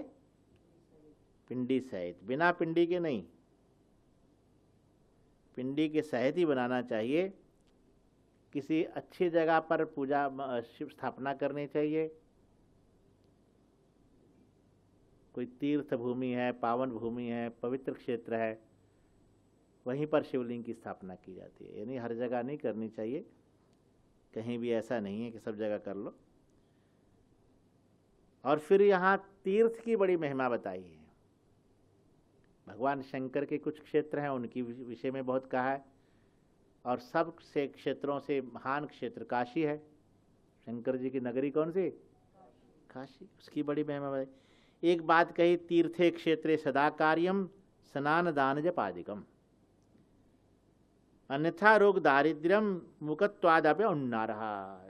जब तीर्थ में जाओ तो वहाँ जाकर तीर्थ सेवन कैसे करना चाहिए? स्नान करो, ध्यान करो, दान करो, और नहीं तो फिर वहाँ तीर्थ में अगर ये नहीं करेगा, पाप करेगा, तो कोई ना कोई रोग हो जाएगा, दरिद्र हो जाएगा, मूक आदि हो जाएगा। इसलिए कहते हैं ना, अन्य क्षेत्रे कृतम पापम तीर्थ क्षेत्रे विनश्यति, और तीर्थ क्षेत्रे कृतम पापम वज्रलेपो भविष्यति। अन्य स्थानों पर जो व्यक्ति पाप करता है, तीर्थ में जाकर तीर्थ का सेवन करता है,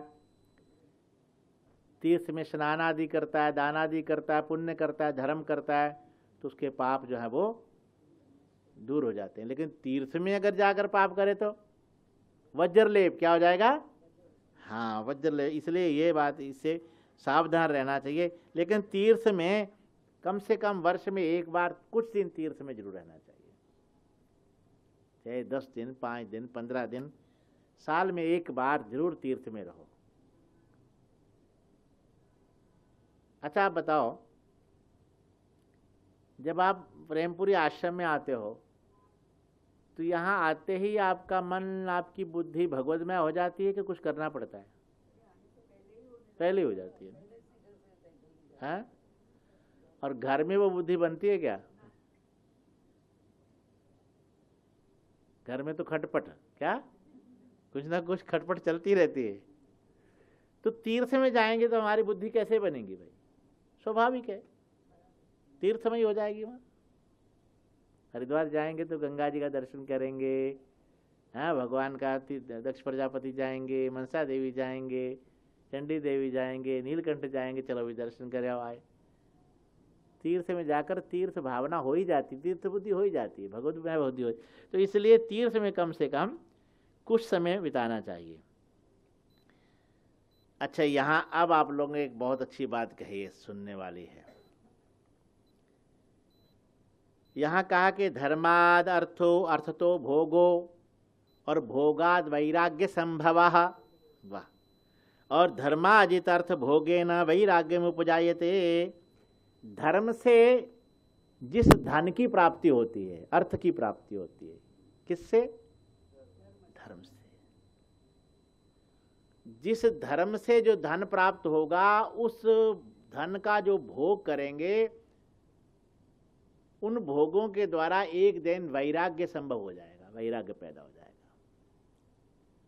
धर्म से कमाया हुआ जो धन है, जो संपत्ति है, उससे भोग होने पर भी वो भोग कहाँ ले जाएंगे? वैराग्य की ओर ले जाएंगे। ये शिव महापुराण में कहा है। और लेकिन विपरीत अर्थ भोगे न रागे व प्रजायते। उससे विपरीत माने अधर्म, धर्म से विपरीत क्या हुआ? अधर्म। अगर अधर्म से कमाई हुई संपत्ति होगी, धन होगा, तो राग एवं प्रजायते, वो आसक्ति बढ़ा देगा आपके अंदर, राग बढ़ा देगा, वैराग्य की ओर नहीं ले जाएगा। इसलिए कमाई धर्म की ही होनी चाहिए, अधर्म की नहीं होनी चाहिए। अधर्म का धन तो राग की ओर ले ही जाएगा। वैराग्य तो धर्म की कमाई ले, धर्म से अर्थ होगा, अर्थ से भोग होगा, भोग से वैराग्य हो जाएगा। इसलिए धर्मार्जित जो अर्थ भोग होगा वही वैराग्य की ओर ले जाएगा। फिर कहा कि धर्मश्च द्विधा प्रोक्तो द्रव्य देह द्वेन च। अब धर्म भी दो प्रकार का बताया, एक तो द्रव्य के द्वारा और एक देहेन, देह के द्वारा। किसके द्वारा? द्रव्य देहेन, द्रव्य के द्वारा और देह के द्वारा।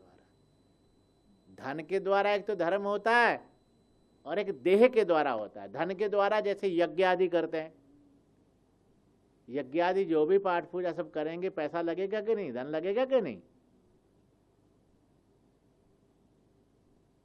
तो वो धर्म द्रव्य आदि के द्वारा हो गया। और देह के द्वारा, जैसे तीर्थ यात्रा करने गए, तीर्थ चले गए, माता पिता की सेवा कर रहे हैं, बड़ों की, देह ना, देह के द्वारा धर्म हो गया। तो धर्म दो प्रकार का। धर्म से एक बात तो निश्चित है, धर्म से परमात्मा तो नहीं मिलेगा, ईश्वर प्राप्ति धर्म से नहीं कही जाती, उसके लिए तो भक्ति है, ज्ञान का मार्ग है। धर्म से सुख मिलता है। क्या मिलता है? धर्म से। सीधी सी बात है, अधर्म करते हैं तो दुख मिलेगा, और धर्म करेंगे तो, धर्म जो है वो सुख का हेतु है और अधर्म दुख का हेतु है। पाप और पुण्य जो है उसी के आधार पर सुख दुख मिलता है। तो धर्म जो है द्रव्य के द्वारा और देह के द्वारा, दो प्रकार का ये धर्म है। और ये धर्म जीवन में ग्रस्त व्यक्ति को ये जीवन में करते रहना चाहिए। फिर कहा निष्कामः शुद्धिमाप्नोति शुद्ध्या ज्ञानम न संशया। जब व्यक्ति कामनाओं का त्याग करता है, अर्थात जब निष्काम हो जाता है, क्या हो जाता है? तो निष्काम होने पर ही उसकी अंतःकरण की शुद्धि होगी। बिना निष्काम हुए आपकी अंतःकरण की शुद्धि हो ही नहीं सकती, निश्चित। अगर अंतःकरण को शुद्ध करना है तो निष्काम होना ही पड़ेगा, कामनाओं का त्याग करना ही पड़ेगा, और अंतःकरण की शुद्धि होगी तभी ज्ञान होगा। बिना अंतःकरण की शुद्धि के, देखो इसलिए कहा ये वेदांत का ही सार है शिव पुराण। क्या है? वेदांत सार सर्वस्वम। हाँ, ये वेदांत का सार है ये। इसलिए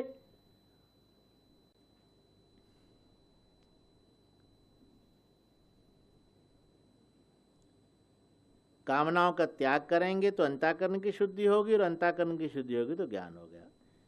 अब कहा आत्मवित्तम त्रिधा कुर्यात् धर्म वृद्ध्यात्म भोगता। जो भी आप धन कमाते हो, धर्म वृद्धि और भोगता, उसके 3 भाग करो। जो भी संपत्ति कमाते हो, पैसा धन कमाते हो, 3 भाग करने के बाद 1 भाग धर्म के लिए, 1 भाग वृद्धि भोग के लिए, वृद्धि के लिए, और 1 भोग के लिए, व्यापार बढ़ाने के लिए। समझ गए ना? 3 भाग कर दो। ये शिव पुराण बता रहा है। पुराण लोग जैसे कहे भाई कम से कम 10 धर्म में, कितना? 10 धर्म में निकाल, लेकिन यहाँ 3 भाग बता दिया। फिर कहा नित्यम नैमित्तिकम काम्यम कर्म कुर्यातु धर्मता। जो भी आप नित्य कर्म करते हो, या नैमित्तिक कर्म करते हो, या काम्य कर्म करते हो, 3 ही है ना? नित्य कर्म, नैमित्तिक कर्म और नित्य कर्म। जो भी आप सायं, प्रातः सायं संध्या आदि करते हो, वो प्रातः काल संध्या, सायंकाल संध्या, त्रिकाल संध्या, चाहे उससे विशेष कोई पुण्य ना मिले, लेकिन ना करेंगे तो प्रत्यवाय पाप लगेगा, ये तो निश्चित है ना। तो एक तो नित्य कर्म करते रहना चाहिए। अच्छा, नैमित्तिक कर्म होता है, किसी न किसी निमित्त को लेकर किया जाता है। कोई विशेष पर्व आ गया, अमावस आ गई, सोमवती अमावस आ गई, सूर्य ग्रहण आ गया, या कोई और विशेष पर्व दिन आ गया, तो किसी न किसी निमित्त को लेकर जो किया जाता है, गृह प्रवेश आदि करते हैं, तो भी वो कहें वो नैमित्तिक कर्म धर्मपूर्वक करते रहना चाहिए।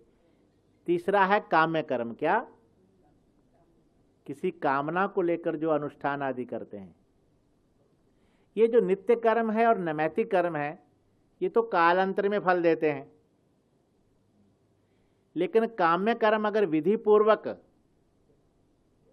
किया जाए तो तुरंत सद्य फल देता है।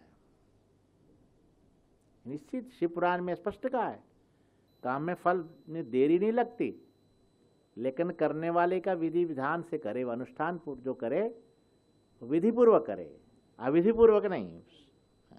विधि पूर्वक अगर करेंगे तो निश्चित बात है उसका तुरंत फल मिलेगा।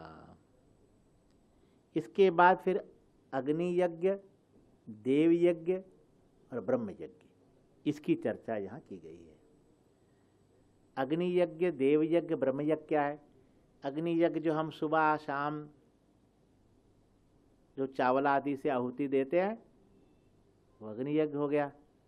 और देवताओं का आवाहन करके जो देवताओं के लिए जो आहुति दी जाती है, समर्पित की जाती है, इदम इंद्राय इदम नामा महा, कहते कि नहीं आप? वो जो आहुति दी जाती है देवताओं के प्रति, उसको देव यज्ञ बोलते हैं। और जो ये ब्रह्म यज्ञ है, स्वाध्याय है, पठन मनन है, ये ज्ञान यज्ञ है, ये भी तो ब्रह्म यज्ञ है। क्या है? सबसे उत्तम श्रेष्ठ यज्ञ तो यही है, ब्रह्म यज्ञ। ज्ञान यज्ञ से बड़ा कोई यज्ञ नहीं है। सारे के सारे कर्म कहाँ जाकर समाप्त होंगे? सर्वं कर्म अखिलम पार्थ ज्ञाने परिसमाप्यते। ज्ञान अग्नि दग्ध कर्माणि भस्मसात् कुरुते अर्जुन। ज्ञान रूपी अग्नि में सारे कर्म जो है भस्म हो जाते हैं। तो ये ज्ञान यज्ञ जो ब्रह्म यज्ञ है, ये सर्वश्रेष्ठ यज्ञ है। तो अग्नि यज्ञ, देव यज्ञ और ब्रह्म यज्ञ, ये तीन यज्ञ की यहाँ शिव पुराण में चर्चा की गई है। ये तीन यज्ञ हैं। और उसके बाद फिर पुनः प्रणव की बड़ी महिमा कही है। प्रणव की महिमा बहुत शिव पुराण में कही गई है। आप लोग सुनते हो, यहां भी सुनते हो। बोले प्राह प्रपंचो नानास्ति वो युष्माकम प्रणव विदु प्रकर्षेण नयदस्मान मोक्षम स प्रणवम विदु। प्रा प्रपंचो न नास्ति वो युष्माकम प्रणवम विदु। प्रा अर्थात प्रपंच। प्रा का अर्थ क्या हुआ? हाँ, प्रकृति द्वारा जो भी जितना भी ये संसार बना है वो क्या है? प्रपंच है। और ना अर्थात नास्ति नहीं, और युष्माकुम मैंने तुम में। ये प्रपंच तुम्हारे अंदर नहीं है, बस यही प्रणव है, इसी का अर्थ है। और भी एक अर्थ किया है, जैसे प्रा प्रपंच और नाव अर्थात नौका। क्या? नौका। इस प्रपंच भवरूपी सागर को पार करने के लिए नौका है ये प्रणव। क्या है? नौका है। और प्राप्रकर्षेण न नयेत्वा युष्मान मोक्षम इति वह प्रणव। जो उपासकों को मोक्ष की ओर ले जाए वो प्रणव है। वो क्या है? वो प्रणव है। इसलिए अब ये प्रणवम द्विधम प्रोक्तम सूक्ष्म स्थूल विभेदतः। सूक्ष्म एक अक्षरम विद्या, स्थूलम पंचाक्षरम विदुः। स्पष्ट कह दिया शिव पुराण में कि ये प्रणव द्विधम प्रोक्तम, ये दो प्रकार का है। कितना? एक तो स्थूल है और सूक्ष्म स्थूल विभेदतः, सूक्ष्म और स्थूल। एक तो प्रणव जो ओंकार है वो सूक्ष्म हो गया, हाँ, उसी को एकाक्षरम बोलते हैं। और स्थूलम पंचाक्षरम विदुः, स्थूल पंचाक्षर। नमः शिवाय। क्या? नमः शिवाय। इस प्रकार प्रणव की बहुत महिमा कही है। तो प्रणव की महिमा करने के बाद ऋषियों ने यहां फिर एक प्रश्न किया है, बहुत सुंदर प्रश्न किया है। बोले बंध मोक्षम स्वरूपम ही ब्रूहि स्वार्थम एवं स्वार्थम वितम। महाराज ये बताइए कि ये बंधन और मोक्ष क्या है? बंधन किसका है और मोक्ष कैसे होगा? तो शिव पुराण के अनुसार देखो, ये बंधन मोक्ष का चर्चा की। बोले प्रकृत्याद्यष्ट, सूत जी उत्तर देते हैं इसका। बोले प्रकृत्याद्यष्ट बंधे न बद्धो जीवा स उच्यते, और प्रकृत्यादष्ट बंधे न निर्मुक्तो मुक्त उच्यते। प्रकृति आदि जो अष्ट हैं, कितने? 8 अष्टधा प्रकृति वो एक है। अब उसमें से यहां पर कहा कि एक तो हो गई प्रकृति, दूसरा हो गया बुद्धि। क्या? महतत्व। महतत्व बुद्धि, समझ रहे हैं ना? उसको बुद्धि भी कह देते हैं, सांख्य दर्शन में तो बुद्धि कहते हैं, वेदांत महतत्व बोल देते हैं वेदांत में। तो महतत्व बुद्धि, और तीसरा अहंकार, जो 3 प्रकार का। 3 तो ये हो गए, और पंच तन मात्राएं, शब्द स्पर्श रूप रस, कितने हुए? बस यही प्रकृति आदि है, बंधन इसी का है। इनसे मुक्त हो जाना ही मुक्ति है। और बंधन तो आगंतुक है, क्या है? और मोक्ष स्वतः है। मोक्ष तो स्वतः ही है, लेकिन बंधन इन आठों का ही है। प्रकृति, बुद्धि, अहंकार और पंचतन मात्रा। पंचतन मात्रा है तो आप जानते हो, शब्द स्पर्श रूप, बड़ा भयंकर है इनका बंधन, है ना। कुरंग मातंग पतंग भृंग मीना हतः पंच भरैव पंचः एकः परमादि से कथम न हन्यते यः सेवते पंच भरैव पंचः। शब्द स्पर्श रूप रस गंध, पांच ये विषय हैं। एक विषय ही प्राणी को मार देता है और पांचों हो तो क्या दशा होगी, है? बड़ा भयंकर है इनका बंधन, बड़ा भयंकर है। तो सूत जी कहते बस ये प्रकृति आदि जो अष्ट है इन्हीं का बंधन है और इनसे मुक्त हो जाना ही मुक्ति है। आगे बहुत सुंदर चर्चा है, लेकिन समय भी आरती का हो गया है, तो कल की बड़ी सुंदर चर्चा आप श्रवण करेंगे। कई लोग प्रश्न करते हैं कि भगवान शंकर के ऊपर चढ़ा हुआ नैवेद्य हमको भक्षण करना चाहिए कि नहीं चाहिए, और बिल्व पत्र का, बिल्व का क्या महिमा है, भस्म की क्या महिमा है, रुद्राक्ष की क्या महिमा है, ये सब इसके ऊपर कल चर्चा करेंगे। फिर आगे तो बहुत सुंदर नारद जी का प्रसंग भी कल आने वाला है। तो कल की कथा बहुत सुंदर सुंदर, पूरा शिवपुराण ही बहुत सुंदर है। मैंने आपको कल कहा था कैसे भी कहीं से भी सुनो आप, मिठाई जैसे लड्डू पूरा खाओ चाहे चूरा खाओ, आनंद ही आनंद है। तो महाराज ये शिवपुराण ऐसा, इसमें आनंद ही आनंद है। कल आपको बहुत सुंदर सुंदर श्रवण करने को मिलेगा।